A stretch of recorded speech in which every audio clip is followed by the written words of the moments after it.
justamente el tipo de cambio está ahí en el ánimo de los analistas. El dólar cayó a su nivel más bajo en 3 años debido a las crecientes preocupaciones sobre los aranceles en los Estados Unidos y el deterioro de las perspectivas económicas.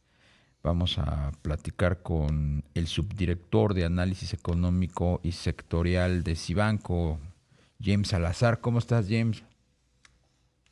Hola Darío, buenas tardes. Te saluda Un gusto Rogelio estar Varela aquí. también. Bienvenido, James. Hola Rogelio, bien, muchas gracias. ¿Qué está pasando con el dólar? ¿O qué está pasando con el Sí, peso? digamos que en las últimas semanas, en los últimos meses, o sea, del- si hacemos un poquito de historia, ¿no? Había cierta perspectiva con el triunfo de Trump para el dólar de forma generalizada, se estaba fortaleciendo por estos planes económicos que traía. Pero a partir sobre todo de febrero y luego en marzo, empezar a iniciar con aplicar aranceles en abril, pues empezó a darse un reacomodo en los flujos de inversión a nivel global. O sea, ¿qué fue lo que pasó? Los inversionistas, fondos de inversión o grupos financieros, empezaron a preocuparse por la situación de Estados Unidos. O sea, empezaron a generar cierta tensión estas políticas comerciales y eventualmente la política fiscal con esta reforma que está actualmente en el Congreso discutiéndose por parte en Estados Unidos y las implicaciones que esto pueda tener para la economía norteamericana, sobre todo las implicaciones en términos, los aranceles de inflación y de menor crecimiento económico con el riesgo de una recesión y el tema fiscal, pues, lo que pueda terminar sucediendo con el costo financiero, porque aquí hay que recordar que el nivel de deuda de Estados Unidos es alto, estamos hablando de una razón de 120% en términos del PIB. Entonces, la preocupación que hay es con este paquete fiscal, pues que el endeudamiento crezca. Entonces, todo esto generó que el inversionista empezara a preocuparse, de una especie de aumentó el riesgo país de Estados Unidos. En términos relativos contra otros países u otras economías, se da una salida y esta salida se ha prolongado. Se están deshaciendo de bonos del tesoro, ya no, también de posiciones líquidas en dólares en efectivo, y se han estado yendo a otras monedas, sobre todo euro y algunas emergentes, en particular en América Latina, como el peso mexicano, donde se le ve cierta resiliencia en la parte, porque se piensa que México está saliendo relativamente bien librado en la parte de estas amenazas de aranceles. Bueno, y en términos relativos, pues a México generalmente como economía emergente se le ve bien. Esto es en términos general lo que está pasando. ¿Verdad? Hay un sentimiento, una percepción de un riesgo país más alto en Estados Unidos, incluso así lo vimos con un último ajuste hace 3 semanas en su calificación de deuda soberana, que le quitaron la triple A, y este reacomodo global de portafolios. O sea, aprovechando esto, a lo mejor como pretexto, a lo mejor hasta cierto punto exagerando en el pesimismo sobre lo que pueda pasar sobre Estados Unidos, saliéndose de posiciones de activos denominados en dólares. Claro. James, y en esta coyuntura que nos comentas de dólar débil en los mercados internacionales, ¿tú ves que el superpeso esté de regreso? Mira, es relativo. La respuesta te diría es fácil, pues va a depender de qué tanto siga cayendo el dólar.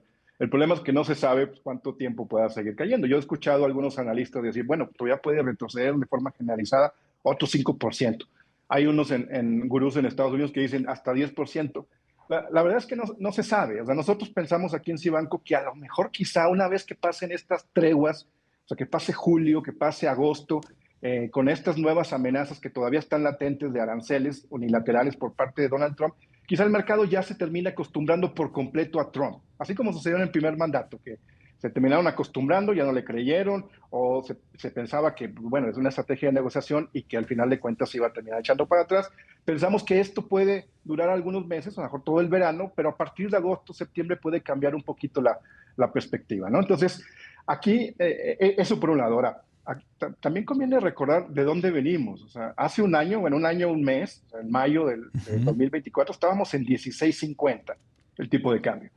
Viene todo el tema interno con el triunfo de la presidenta Sheinbaum, el tema de la supermayoría en el Congreso, el plan C con la inminente aprobación de reformas controversiales constitucionales, en particular la judicial, y el peso se deprecia cerca de un poquito más de 3 pesos, o sea, se va hasta 19.50. El último tramo lo hemos visto por Trump, o sea que por momentos en febrero nos fuimos a 21.30, pero conforme el mercado ha pensado que el peor escenario con Trump no va a suceder, pues ha borrado esa presión por el lado externo, pero del lado interno tenemos un piso muy fuerte. O sea, difícilmente vamos a regresar a los niveles que teníamos el año pasado, bueno, los primeros 5 meses del año pasado, porque el riesgo país también en México se ha deteriorado. O sea, es un hecho que esta parte institucional que se ha cambiado, sobre todo con el tema judicial, sí nos puso un escalón arriba en materia de ponderar de forma negativa a los activos denominados en moneda mexicana. Entonces, ¿hay margen para que se siga apreciando el peso? Sí, pero limitado. O sea, nosotros estamos pensando que pudiera ser, a lo mejor en un escenario base, en las próximas semanas, pues quizás acercarse en el mayoreo 18.70, incluso 18.50.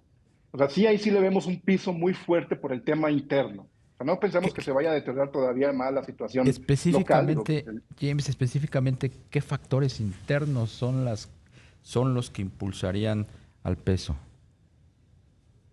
Internamente no es que lo terminen impulsando, más bien es que le ponen el riesgo ya o el deterioro que se dio en el marco institucional, ya le puso un piso a la apreciación que se puede dar de la moneda. O sea, ¿hasta dónde puede bajar? Decimos, bueno, pues a lo mejor hasta 18.50.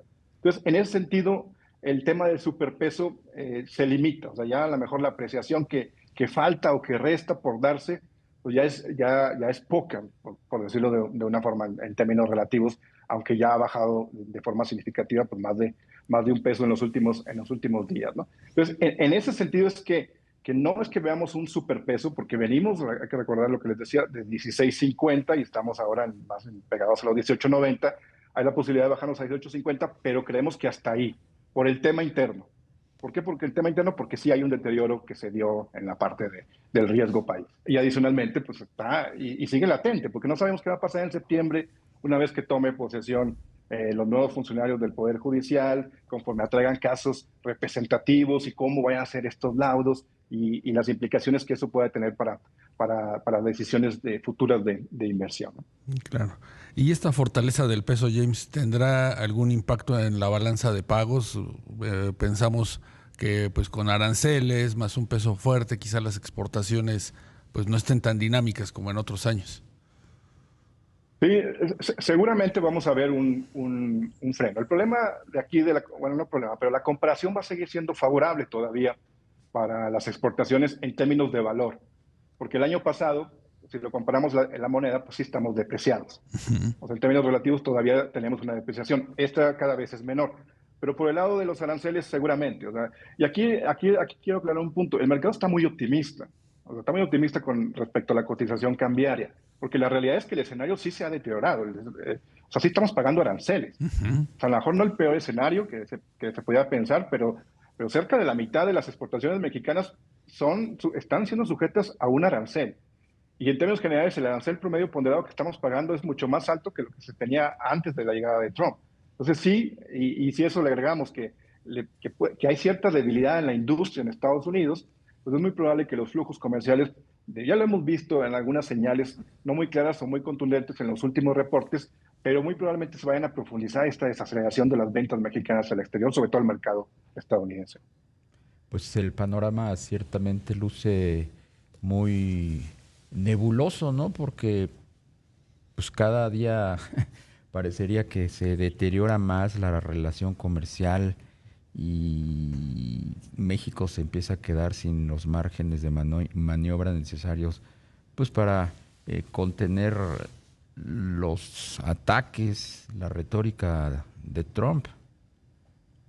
Fíjate que aquí en este sentido, efectivamente, o sea, ha sido es una situación muy complicada. O sea, nunca vamos a saber, porque no tenemos un contrafactual para dimensionar, pero cuál es la mejor estrategia para enfrentar a alguien como Donald Trump. La buena noticia es que sigue dándose los acercamientos. O sea, sí vemos cada semana al secretario Ebrard en Washington tratando de negociar con su contraparte, con Lutnick o con el representante comercial. E incluso prueba de estos últimos esfuerzos, muy probablemente este arancel que se duplicó para el acero y el aluminio, México pueda ser excluido, hay que esperar. se habla ahí de que con cierto volumen de exportación. Digamos que no estamos tan mal, por decirlo de una forma. O sea, no estamos en el mejor escenario, pero tampoco en el peor, y el canal sigue abierto.